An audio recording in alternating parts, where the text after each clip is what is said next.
उस मुल्क की सरहदों को कोई छू भी नहीं सकता, जिस मुल्क के लोग उसे मुसीबत में देखकर अपना सब कुछ दांव पर लगाने को तैयार हों। ये बात उस दौर की याद दिलाती है जब हिंद की जमीन पर विदेशी हमले का खतरा बढ़ गया था और प्रधानमंत्री के कहने पर एक निजाम ने अपना पूरा खजाना भारत की रक्षा के लिए खोल दिया था।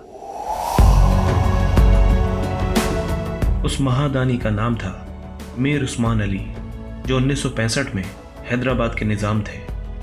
पैसों के मामले में भारत की सेना के लिए इतना बड़ा दान शायद ही किसी ने दिया होगा। तो चलिए जानते हैं उस किस्से को जिसने मीर उस्मान अली को मोहसीन हिंदुस्तान बना दिया।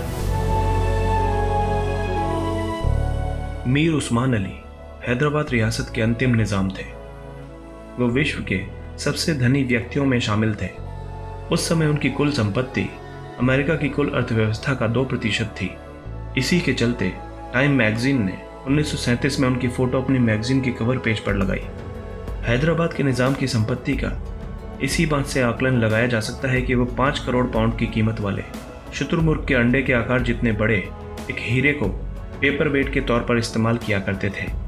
वहीं इस पैलेस में करीब 6000 लोग काम किया करते थे, जिनमें से 38 लोग तो केवल मोमबत्ती स्टैंड की धूल ही साफ किया करते थे।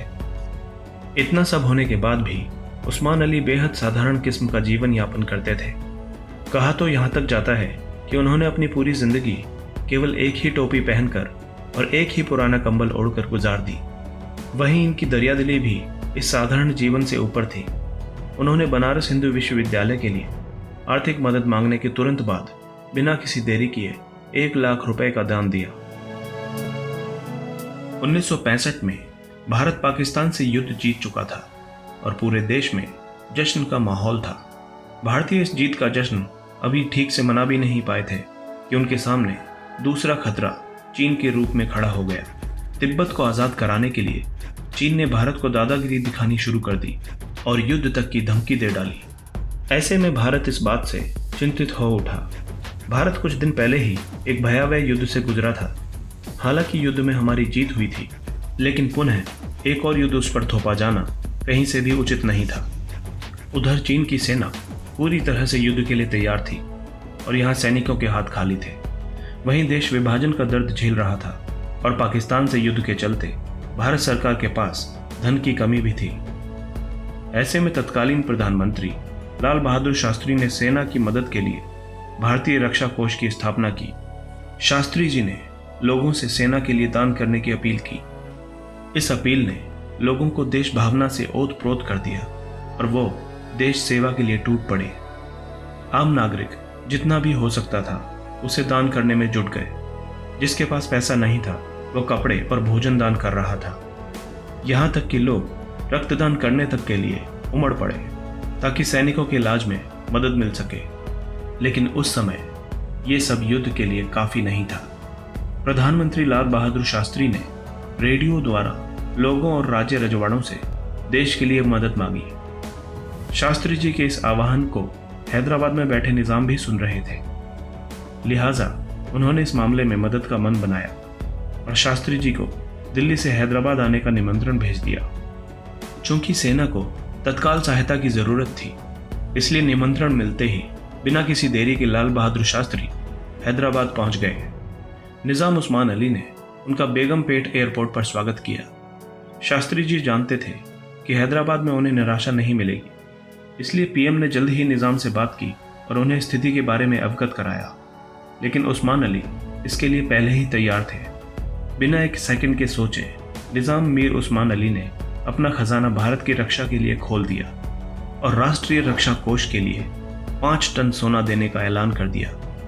उस्मान अली ने लोहे के बक्से एयरपोर्ट पर मंगवाए। पहले 1, फिर 2 और देखते ही देखते कई बक्से पीएम के सामने रख दिए गए। उस्मान अली मुस्कुराए और बोले कि मैं ये 5 टन सोना भारत की रक्षा के लिए दान कर रहा हूँ। इसे स्वीकार करें और निडर होकर जंग लड़ें। हम जरूर जीतेंगे। इस तरह से शास्त्री जी 5 टन सोने से भरे बक्सों को अपने साथ लेकर दिल्ली रवाना हो गए। इस घटना की जानकारी मीडिया तक पहुंची और धीरे धीरे ये खबर पूरे देश में अखबार और रेडियो के माध्यम से फैल गई। हर किसी ने मीर उस्मान अली की दरियादिली की तारीफ की। यहाँ तक कि विदेशी मीडिया ने भी इस घटना को कवर किया। 1 साल गुजर गया और देश में हालात अब पहले से बेहतर थे। हालांकि निज़ाम के लिए यह कोई बड़ी बात नहीं थी। वो वापस अपने पैलेस में वही साधारण जीवन जीने लगे। लेकिन निज़ाम तो अपने लोहे के उन बक्सों को लेकर चिंतित थे जिनमें भरकर उन्होंने भारत सरकार को सोना दिया था। लाल बहादुर शास्त्री के बेटे अनिल शास्त्री ने अपनी किताब Lal Bahadur Shastri lessons in leadership में जिक्र किया है कि उस्मान अली की तबीयत खराब होने लगी तो लाल बहादुर शास्त्री ने उन्हें फ़ोन करके हालचाल पूछा।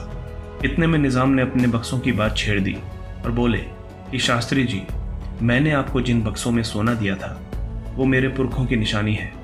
यदि आपने सोना खाली कर लिया हो तो वो बक्से मुझे लौटा दीजिए। ये सुनकर शास्त्री जी हंस पड़े और बोले, मैं उन्हें आप तक ज़रूर पहुंचा दूंगा। इसके बाद भारत सरकार ने विधिवत तरीके से उनके पुश्तैनी लोहे के बक्से लौटा दिए। ये ऐतिहासिक दान देने के कुछ साल बाद 24 फरवरी 1967 को मीर उस्मान अली का देहांत हो गया और वो सदा के लिए इस धरती से विदा हो गए। हैदराबाद के निज़ाम द्वारा किया गया यह ऐतिहासिक सहयोग भारत के इतिहास में खास है। इस सोने की वर्तमान कीमत लगभग 1500 करोड़ रुपए बैठती है। ऐसा माना जाता है कि इतनी बड़ी सहायता आज तक इतिहास में किसी भी संगठन या व्यक्ति द्वारा एक मुश्त नहीं की गई। आप इस दिलचस्प कहानी के बारे में क्या सोचते हैं? कमेंट बॉक्स में अवश्य लिखें।